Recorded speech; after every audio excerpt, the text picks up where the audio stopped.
morning po mga kapuso. Morning. Ika-24 na po ng Agosto, araw tayo ng Miyerkules at kalagitnaan na ng Linggo. Mag-inat-inat na at humanda na sa muling pagsabak natin sa isang araw ng trabaho at pagpasok sa eskwela. Tambay lang po dito sa unang hirit para sa mga balita at impormasyon sa loob at labas ng bansa.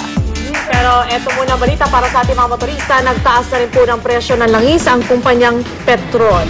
Piso at 40 sentimo kada litro ang naging taas presyo sa premium gasoline, habang 70 sentimo kada litro naman ang kanilang pagtaas sa regular gasoline. At 40 sentimo kada litro ang kerosene at diesel. At tuloy-tuloy din ang pagbabantay natin sa sakit na dengue. At ang bago ang naging resulta ng pag-aaral sa halamang tawa-tawa at luya na posible raw maging gamot kontra dengue. Malalaman natin yan mamaya. At bukod pa dyan, makikisaya din tayo sa Malabon kung saan ipinagdiriwang nila ang Tabak Festival. Yan ay bilang alay sa kanilang patron na si San Bartolome. Ayos, ibibida rin natin na ang ilang sa mga ipinagmamalaki nilang mga produkto doon. At syempre, unang-una na ang tabak o bolo. Oo, paano nga ba ito ginagawa? Ba, ipinapanday sa atin yan ni na Monica at Arn mamaya sa Malabon. Pwede asawa ko dyan. Panday. Parang sinauna lang. Nice.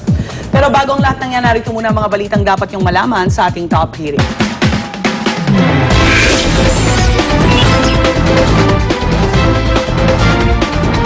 Siyempre, update muna tayo sa pinakahuling weather bulletin ng Pag-asa sa Bagyong Mina. Lumakas po ang Tropical Storm Mina habang dahan-dahang lumalabas ng bansa. Huling namataan ng Bagyong Mina sa layong 370 kilometers sa hilagang silangan ng Virac, Catanduanes. Taglay nitong lakas na 75 kilometers per hour malapit sa gitna at pagbugso na abot sa 90 kilometers per hour. Inaasahang kikilos ang bagyo ng dahan-dahan pahilaga. Paiigtingin ng Bagyong Mina ang southwest monsoon sa southern Luzon at Visayas na magdadala ng kalat-kalat na pag-ulan. Samantala, update naman tayo sa nangyayaring tensyon sa Libya. Nakamasid po ang buong mundo sa patuloy pa ring tensyon sa naturang bansa, partikular sa Tripoli kung saan napasok na ng mga rebelde ang compound ni Libyan leader Muammar Gaddafi.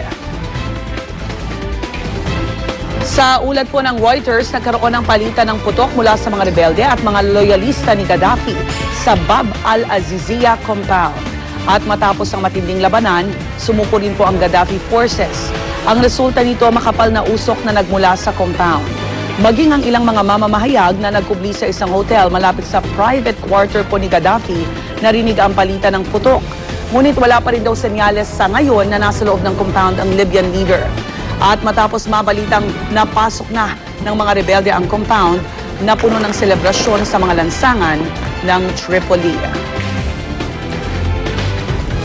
Samantala, patuloy naman ang pinaghahanap ang isang nawawalang Pilipinong engineer sa Tripoli matapos pasukan ng mga rebelde ang pinagtatrabahuhan nitong British-owned company. Tumanggi muna ng pangalanan ng DFA ang nawawalang Pinoy.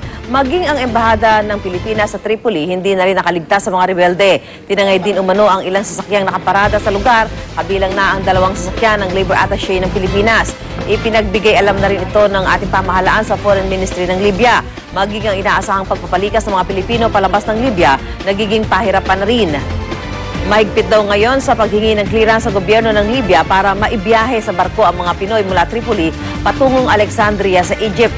Pinigilan raw muna ng mga rebelde na dumaong sa Tripoli ang rescue ship na kinumisyon ng International Organization for Migration para ilikas sa mga dayuhan sa Libya, kabilang ang ilang Pilipino. Muli namang siniguro ng Overseas Workers Welfare Administration o OWA na aalalayan nito ang mga magsisiuwing OFW. Tinatayang nasa 1,000 at 600 Pinoy ang nasa Libya pa rin. Nakaramihan ay mga nurse at mga medical workers. Yung iba, ayaw talaga umalis. Dahil wala naman daw silang aasahan pagdating nila sa Pilipinas. Naggagamble na lang sila kasi sabi nila kasi pag umuwi sila dito, mamamatay sa gutom yung kanilang pamilya. Yun. Kaya, ibang gera dito eh. Gera sa Sikmura. Doon ligtas sila, nasa loob lang ng bahay, di ba? Pero pag dito, nako walang trabaho, ibang gera yun. Pag lumabas ka pa, ibang digmaan ng Sikmura. At araw-araw mong gera yun, araw-araw mong iisipin. Maghapon. Maghapon kumakalamantian mo. Kaya kailangan talaga, Pero alam mo, kahapon kausap ko si administrator, di ba? Gibson. Ng OWA. Meron silang agad na 10,000. Tapos may loan na pwede umabot ng 2 million. Sabi ko, paano yung bayad noon? 7% ng mas mahaba-haba na taon. Pero kung maganda rin yung tulong nila, may mga workshop Parang nga umasenso, dito na lang sila, hindi pa magkakahiwa-hiwalay ang pamilya. Mga livelihood. More on livelihood kailangan Kasi sa livelihood. lagi tinatanong, di ba, grabe ngayon ang henerasyon natin, ang mga kabataan. Anong inaasahan mo? Nanay nasa abroad, tatay nasa abroad. Hindi naman nakumpleto yung pamilyang Pilipino. Minsan Mas talaga. maganda talaga maibalik na lang sila dito kung maunlad lang ang ekonomiya natin. Minsan talaga yung pinag-aralan mo, kahit niraos ka ng mga magulang mong nagtrabaho sa abroad, maganda yung course mo, eventually, ganun din ang kakahantungan mo. Parang kasi yung iba mga- Susundan mo rin yung yapak ng mga magulang Yung mo. ibang mga nakausap ko kasi na nag-work sa Libya, halimbawa, ang category mo doon laborer, ang sweldo nila doon isang buwan parang 45 hanggang 60,000 pesos. Kita mo? So, saan mo naman kikitain dito yun, di ba? Dilat na mata mo. Sa Saudi nga, walang trabaho. Merong Subsidize ka ng gobyerno nila ng 10 to 20,000 Kaya Okay, ready na tayo. May bagyo, yung Mina. At alamin natin kaya Sunny Paharilla, Weather Forecast ng Pag-asa kung kamusta na itong si bagyong Mina. Good morning! Sunny? Sunny? Magandang umaga, pasensya, hindi ko kayo marinig. Ay, ganun ba? Okay. Opo. Sunny, anong direction ngayon itong si Bagyo Mina? Nasa na siya? Nasa ano pa rin natin? Nasa par pa rin. Opo, mabagal po kasi itong kumilos at inaasahan natin na patuloy itong mabagal na kikilos, pahilaga.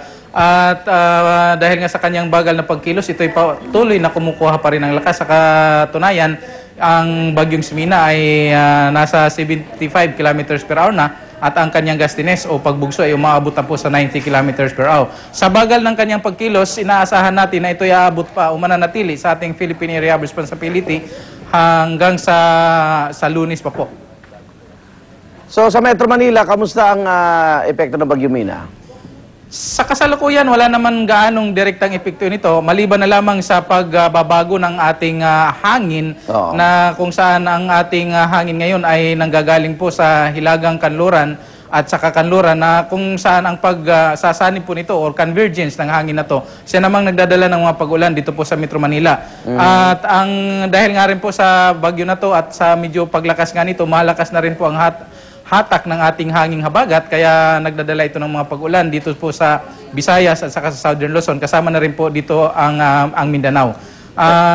Pinapayuhan po natin ang ating mga kababayan sa silang bahagi po ng Luzon at ang hilagang bahagi po ng Samar, lalong-lalo na di po ito po sa may Bicol region na magkakaroon po ng malawakang mga pag-ulan at maaari pong magdulot ng mga biglaang pagbaha at pagguho ng lupa. Kahit hindi maglandfall? Kahit hindi po maglandfall sa kasalukuyan dahil sa proximity o ang lapit po nito at laki ng kanyang sirkulasyon at dala na cloud bands, ito ay magdadala ng malalakas na mga pag-ulan dito po, specifically dito, lalo ngayong umaga, dito po sa Bicol region. Teka muna, Sunny, ano yung malaki-laking nasa likod ni Mina, Yun nga po, ito po ang rason kung bakit medyo mabagal ang paggalaw ni Mina. Tatlo po kasi actually itong mga tropical disturbances po natin sa hilagang-silangang bahagi po ni Mina, sa itaas at saka dito sa maibaba, sa timog silangan.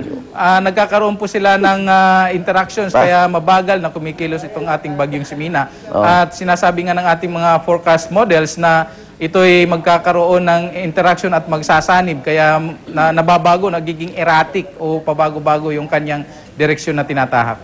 Kung papasok yan sa par, anong susunod na pangalan? Nonoy po, Nonoy. Nonoy. Nonoy.